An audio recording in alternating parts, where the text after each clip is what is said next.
My daughter stood up, pointed her finger at me right in front of everyone, and said, "Get up and leave." That was how she welcomed me to her own birthday dinner. I had arrived 15 minutes late. Traffic was backed up, and at 68 years old, I'm just not a fan of driving in the city at night. I walked in thinking the worst part of my evening would be muttering an awkward apology for the delay. I was dead wrong. There was no screaming, no massive scene, just a cold, heavy silence that dropped over the long restaurant table. The warm, ambient lighting caught the crystal glasses and the expensive outfits of her friends. Brooke, my daughter, didn't lower her finger. Beside her, my son-in-law, Derek, simply crossed his arms, wearing a half smile that made it crystal clear he was entirely on board with kicking me out. They stared at me like I was a red wine stain on their pristine white tablecloth, like my sensible wool coat and comfortable loafers were somehow going to ruin the aesthetic of the photos they planned to post online. I didn't react right away. Over the years, I've learned that silence is the absolute best tool for seeing people's true colors. I looked around at the guests. Some were Brooke's new socialite friends, but others were old business associates of my late husband, the very people currently funding Derek's startup ventures. I simply turned around and walked away from the table. But what happened behind my back wasn't part of my daughter's plan. I saw Brooke's expression completely freeze. Harrison, Derek's most important investor and an old family friend, picked up his linen napkin, tossed it onto the table, and stood up. His wife did the exact same thing. Without saying a single word, they walked right past Brooke and followed me toward the exit. In less than a minute, the four most valuable guests of the night abandoned the party in total silence. As the valet held the restaurant door open for me, the crisp evening air hit my face.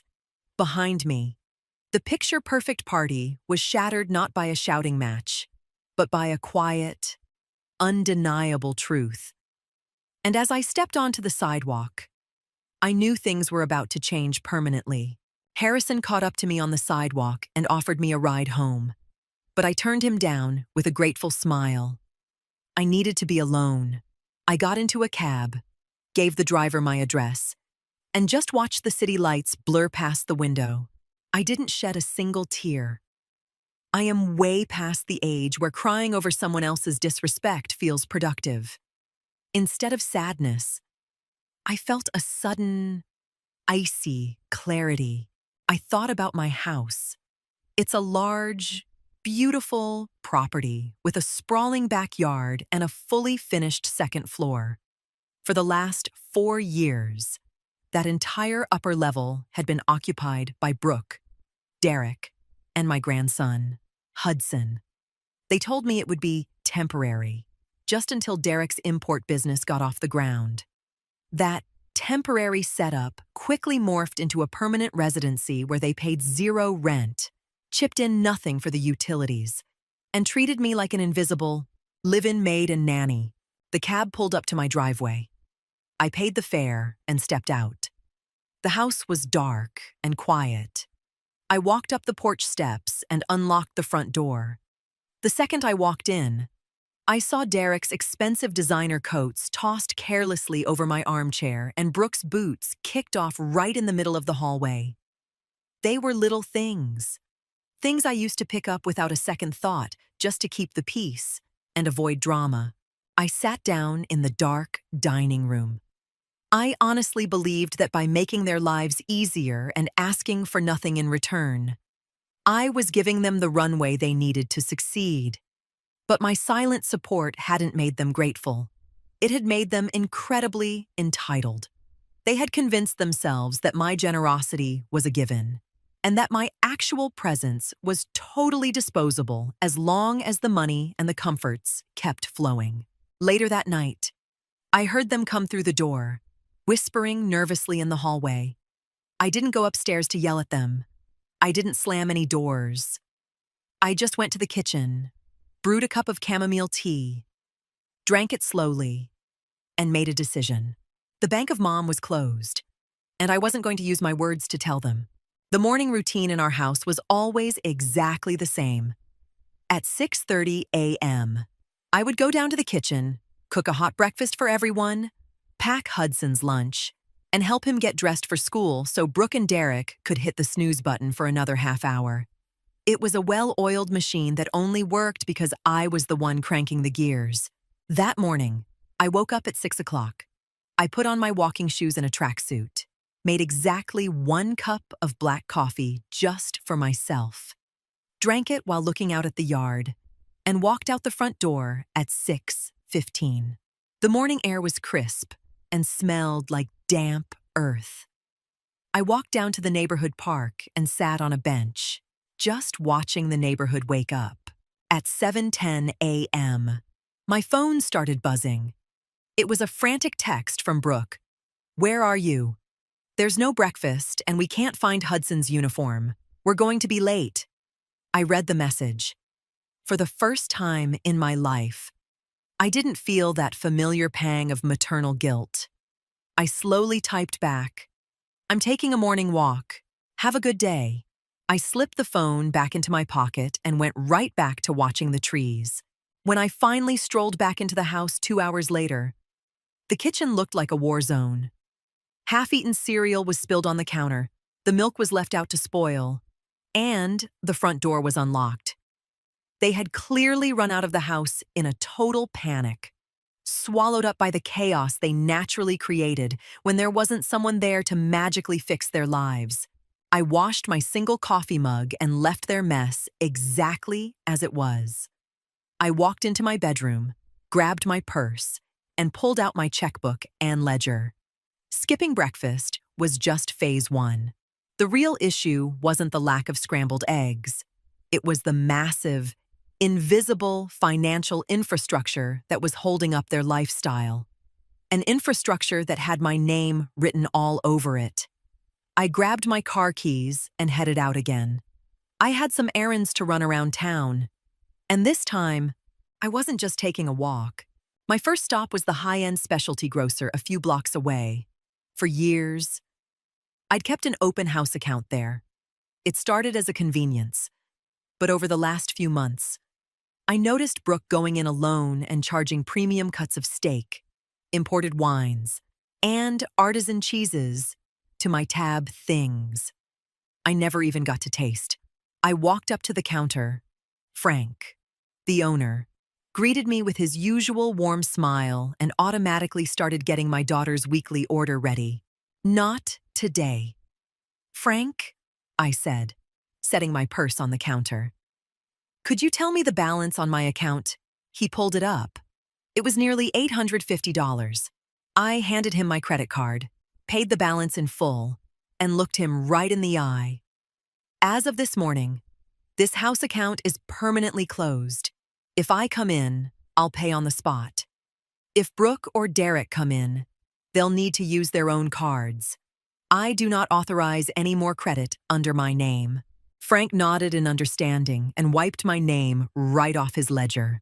I did the exact same thing at the local pharmacy and the neighborhood dry cleaners. I ruthlessly severed the daily subsidies they took completely for granted. Next, I called the private carpool service that took Hudson to his prep school. Brooke insisted on using it because it gave them status. But the card charged $400 every month was mine. I canceled the subscription, effective immediately. Starting Monday, they were going to have to do the school drop-off themselves or pay for it out of pocket. That evening, I was sitting on the front porch reading a book. At 6 p.m., Brooke's SUV screeched to a halt in the driveway. She slammed the car door and marched up the walkway, empty-handed and fuming. I just went to Frank's and he completely humiliated me.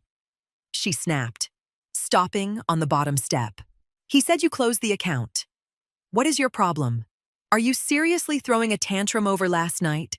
I casually turned the page of my book, not even bothering to look up. "It's not a tantrum. Brooke, it's my money. and I simply decided I'm done funding your groceries. I stood up, walked inside, and shut the heavy front door, leaving her standing alone in the yard with her own frustration. My property has a large, detached two-car garage that was originally designed to hold vehicles and a small workbench. But for the last 2 years, Derek had hijacked it, turning it into his own personal commercial warehouse. Stacks of wine crates, packing peanuts, and heavy metal shelving units swallowed up every square inch. He was saving thousands of dollars a month on commercial storage fees by using my property as if he owned it. The next morning, while they were rushing Hudson to school late, of course I hired 2 strapping college kids from down the street. In under 2 hours, we shifted every single one of Derek's boxes and shelves squarely against the back wall. We packed it tight, but we freed up exactly 50% of the garage. Then, I backed my car right into the center of the space, completely blocking the easy loading access from the driveway. As a finishing touch, I removed the flimsy old lock on the garage's side door and installed a heavy-duty, industrial padlock. I slipped the only key into my cardigan pocket. By mid-afternoon, I heard the rumble of Derek's delivery van backing into the driveway. A few minutes later, he was pounding aggressively on the kitchen door. I opened it. He was red in the face, hands planted firmly on his hips. "What the hell did you do to the garage? Joanne, I have to load 50 cases for a massive client, and I can't even get in there. Plus, your car is totally in the way." I looked at him with absolute, infuriating calm. I reached into my pocket, pulled out the new padlock key, and handed it to him. "You can get your inventory out if you move the boxes carefully," I said smoothly. "But I want my garage back. You have until Friday at 6 p.m. to move your entire inventory to a real storage unit." Derek blinked, completely dumbfounded. "I can't just rent a commercial warehouse overnight. It's going to cost me a fortune. This is ridiculous." "Joanne, we're family. Friday at 6 p.m. Derek. Whatever is left in there after that gets donated to charity." I closed the door softly in his face. By that evening, the tension in the house was so thick you could cut it with a knife. I was in the kitchen chopping vegetables for a salad when I heard Brooke's heavy footsteps stomping down the stairs. Derek was right behind her, muttering under his breath. She marched into the kitchen and slammed her hands down on the kitchen island. "Mom, enough is enough," she demanded, raising her voice. "First the groceries, then you cancel Hudson's ride, and now you're kicking Derek out of the garage. What are you trying to prove? If you're mad that I asked you to leave the restaurant, just say it, but don't ruin our lives over it." I kept chopping my tomatoes. The knife hit the cutting board in a slow and steady rhythm. "I'm not mad, Brooke," I said without looking up. "I just realized that my presence ruins your aesthetic. So, I decided to remove my presence, and absolutely everything that comes with it. This is my house. It's my house too," she shot back, her voice cracking with entitlement. I set the knife down. I wiped my hands on a towel, walked over to the desk drawer, and pulled out a manila envelope I had prepared earlier that afternoon. I handed it to her. Brooke took it suspiciously and pulled out the papers. They were the electric, water, and gas bills from the last 3 months, mathematically divided. "Your name isn't on the deed," I told her, finally looking her dead in the eye. "And until now, it wasn't on the utility bills, either. Starting this month, you are paying 40% of the household expenses. Your share for this month is right there. It's due on Monday." Derek, who had been hovering in the hallway, stepped forward. "Joanne, you know that since the investors started pulling out, our cash flow is completely dried up. Harrison won't even return my calls. We literally cannot afford to pay this right now. That is the cost of being an independent adult," I replied. "If you feel the arrangement isn't fair, You are completely free to go find an apartment. The front door is wide open. I picked up my bowl of salad and walked out to the back patio to eat, leaving them standing in the kitchen staring at the bills in their hands. The next few days were swallowed by a very different kind of silence than the one at the restaurant. This was the suffocating silence of sheer panic. Brooke and Derek tiptoed around the house trying to make as little noise as possible, suddenly hyper-aware of the space they were taking up. On Friday, right at 5 p.m., a U-Haul truck backed into the driveway. From my living room window, I watched Derek, sweating through his shirt and looking utterly defeated, hauling heavy crates of wine into the back of the truck. He had been forced to rent a cheap storage unit way out in the suburbs. Every box he lifted was a financial drain they hadn't budgeted for. Later that afternoon, Harrison stopped by to visit me. We sat in the backyard drinking iced tea, far away from the noise of the garage. Derek called me 6 times this week, Harrison mentioned, stirring his drink. He's begging to reschedule the investment pitch. I just told him my capital is tied up in other ventures. You did the right thing, I told him. I didn't ask you to pull your money out of his business on my account, Harrison, but I appreciate that you see things clearly. We invested in him out of respect for you and your late husband, Joanne. He nodded. When I saw how they treated you at that table, I realized something very quickly. A man who doesn't respect the woman putting a roof over his head is never going to respect my money. Inside the house, things were unraveling fast. Without my open grocery tab, the upstairs fridge was completely bare. Brooke tried to cook once or twice, but quickly gave up and resorted to ordering cheap fast food.